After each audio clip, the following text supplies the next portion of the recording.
Yeah, look at the balls on this thing. Isn't it a tough rig? HJ47, 7th month 81. Well, it was. I say that a lot. It was. It had the 2H in it, the 4-speed in it.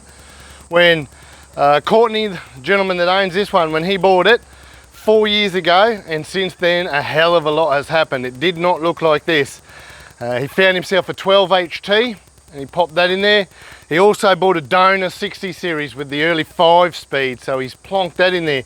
He rebuilt the 5-speed and the transfer case himself, put the terrain tamer kit through it, and installed the engine himself. It's come up beautiful. There was already power steer in this one, the 60 series power steer, but it wasn't up to scratch, so he's tidied that up. It's got the air compressor there. She's got aircon in there. This guy lives up far north Queensland. He works on stations. He doesn't really use the aircon, but it's all plumbed up and it's working. He said it's pretty good at night time, but during the heat of the day, she's just a work vessel. And right up the front, I've got to talk about this bull bar. It is it was a ARB bar, and a company called 5 Post Fab have chopped the top off the old ARB. It's the more modern ARB bar. You can sort of tell if you know your ARB bars for the 40, and they've decked it out with this huge ass 4-poster, the side rails. They've done a great job, and that is a hell of a tough bar. And poor old Skippy, you can see a few dents here. Skippy still found the side of the vehicle, but there's going to be no damage up the front. While we're up the front, it's got a high mount worn winch, very cool, and you've got the GME aerial and some light force up there as well. So this one's an Outback. This guy's done Kimberley, he's done the Cape, he's done a lot of territory, and again, it's a station rig. So she is a pretty solid. You don't expect this from alloy to be so solid. It's a couple mil thick at least. You don't usually see them this solid. This one again was custom made for this car. It's that's all storage on the side. On both sides it's got the same storage. The rear drawer, all these tools. Now this only comes halfway out because up the front we've got a 100-litre water tank. Keeps his water. He's travelling pretty light. He's normally got a spare wheel up the front, but he's keeping one underneath at the moment. I also see he's running some Anderson plugs to power, no doubt, when he's got his fridge and stuff up there. He was worried about having an alloy tray built, and this one's done the last 4 years. The first mod he's done. Spent the last 4 years on the station, and it's held up really, really well.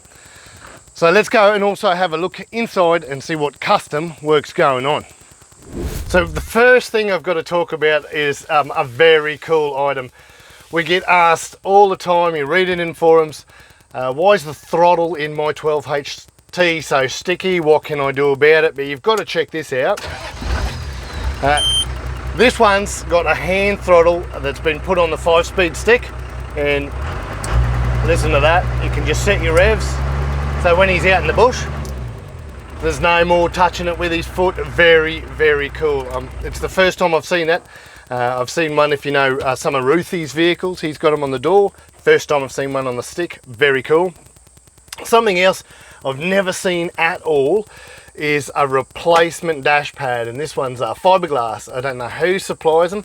If you know, leave a comment, because these are very cool, and it's great to know someone's out there producing stuff for the 40s, because you can still get the genuine one. We can still get them, but they're a lot of money coming in from Japan, so that's a fantastic answer. As I said, outside it's got the aircon. This is the old aircon from the dealer fitted. The roof console, very basic setup. It's all marine carpeted to go in with the roof.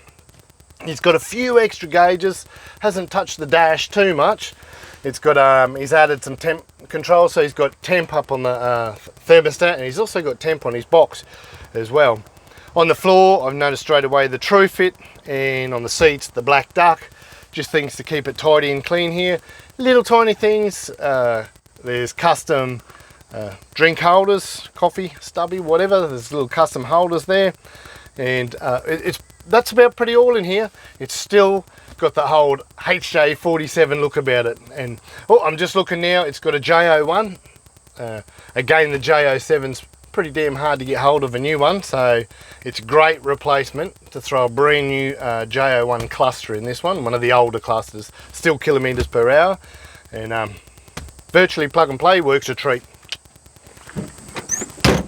So another thing, check out the height of this thing. So I'm 6 foot tall, bang on, and this thing towers over me. So the current owner is the one that's put the Superior Engineering suspension kit through there, extended shackles, EFS. He's also put a body lift in it, so that gives it a lot of height as well.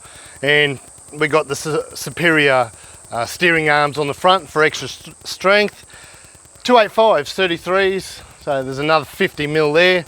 Gives her a bit of a height, and that's this rig.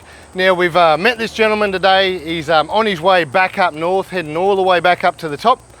But he's in here, being the 12HT, we're looking at a more simpler system to utilise space in there with whistle and soot air boxes and crossovers and inductions. So we're just running through a few of that today. So this could be one of them ones where you just go watch this space.